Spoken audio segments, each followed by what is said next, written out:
നമസ്കാരം. രാജ്യാന്തര വിപണിയിൽ സ്വർണ്ണവിലയിൽ വലിയ ഇടിവുണ്ടായെങ്കിലും രാവിലെ കേരളത്തിൽ സ്വർണ്ണവിലയിൽ ഇന്ന് വർധനവ് രേഖപ്പെടുത്തിയിരിക്കുകയാണ്. 1 ഗ്രാം സ്വർണത്തിന് 20 രൂപയുടെ വർധനവാണ് ഉണ്ടായത്. ഇതോടെ ഗ്രാമിന് വില 11,410 രൂപയായി ഉയർന്നു. പവൻ വിലയിൽ 160 രൂപയും വർദ്ധിച്ചു. പവൻ ഇതോടെ 91,280 രൂപയിലെത്തി. എന്നാൽ ഉച്ചയ്ക്ക് ശേഷം സ്വർണ്ണവില വലിയ രീതിയിൽ കുറഞ്ഞിരിക്കുകയാണ്. രാവിലത്തെ വിലയിൽ നിന്നും ആഗോള വിപണി വില വീണ്ടും ഇടിഞ്ഞതോടെയാണ് കേരളത്തിലും വിലയിൽ കുറവ് രേഖപ്പെടുത്തിയത്. രാവിലെ 160 രൂപയാണ് കൂടിയതെങ്കിൽ ഉച്ചയ്ക്ക് പവന് 360 രൂപ കുറഞ്ഞു. നിലവിൽ 1 പവൻ സ്വർണത്തിന് വില 90,920 രൂപയാണ്.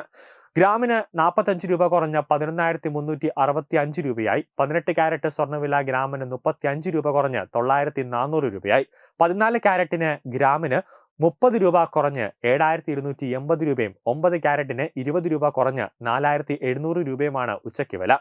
ആഗോള വിപണിയിൽ 4,047.92 നിലവിൽ വ്യാപാരം പുരോഗമിക്കുന്നത്. അമേരിക്കൻ ഡോളർ ശക്തമായതും US ഫെഡറൽ റിസർവ് പലിശ നിരക്ക് കുറയ്ക്കുമെന്ന പ്രതീക്ഷകൾ മങ്ങിയതുമാണ് സ്വർണത്തിന് തിരിച്ചടിയായത്. പ്രതീക്ഷിച്ചതിലും മികച്ച തൊഴിൽ കണക്കുകൾ പുറത്തു വന്നതോടെ അമേരിക്കൻ സമ്പദ് വ്യവസ്ഥയുടെ തിരിച്ചുവരവ് പ്രകടനമായി. ഇതോടെ ഡിസംബറിൽ ഫെഡറൽ റിസർവ് പലിശ നിരക്ക് കുറയ്ക്കാനുള്ള സാധ്യതകൾ കുറയുകയാണ്.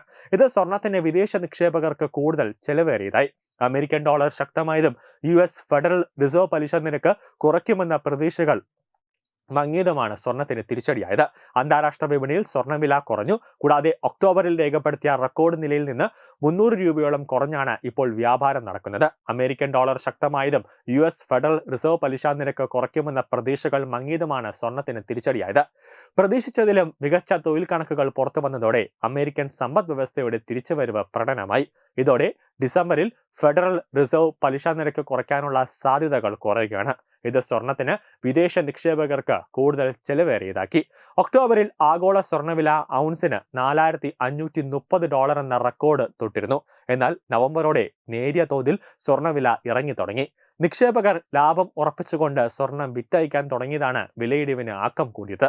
US ചൈന വ്യാപാര ചർച്ചകളിലെ പുരോഗതിയും ആഗോളതലത്തിലെ അനിശ്ചിതത്വങ്ങൾ കുറഞ്ഞതും സ്വർണത്തിന്റെ സുരക്ഷിത നിക്ഷേപമെന്ന ആകർഷണം കുറച്ചു. ഇത് വലിയ ഇടിവിന് മറ്റൊരു പ്രധാന കാരണമായി മാറി.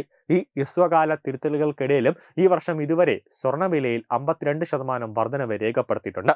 കേന്ദ്ര ബാങ്കുകൾ അത് സ്വർണം വാങ്ങിക്കൂട്ടുന്നതും ദീർഘകാല പണപ്പെരുപ്പ് സമ്മർദ്ദങ്ങളും സ്വർണ്ണവിലയെ പിന്തുണയ്ക്കുന്നുണ്ട്. സ്വർണ്ണാഭരണം വില കുറച്ച് വാങ്ങണമെങ്കിൽ ഇനി ഏക പോം വഴി കുറഞ്ഞ കാരറ്റ് അത് സ്വർണത്തെ ആശ്രയിക്കുന്നത് തന്നെയാണ്. അങ്ങനെയെങ്കിൽ 1 പവൻ ഏകദേശം 40,000-ന് വാങ്ങണമെങ്കിൽ 9 കാരറ്റ് സ്വർണം വാങ്ങുന്നതായിരിക്കും നല്ലത്.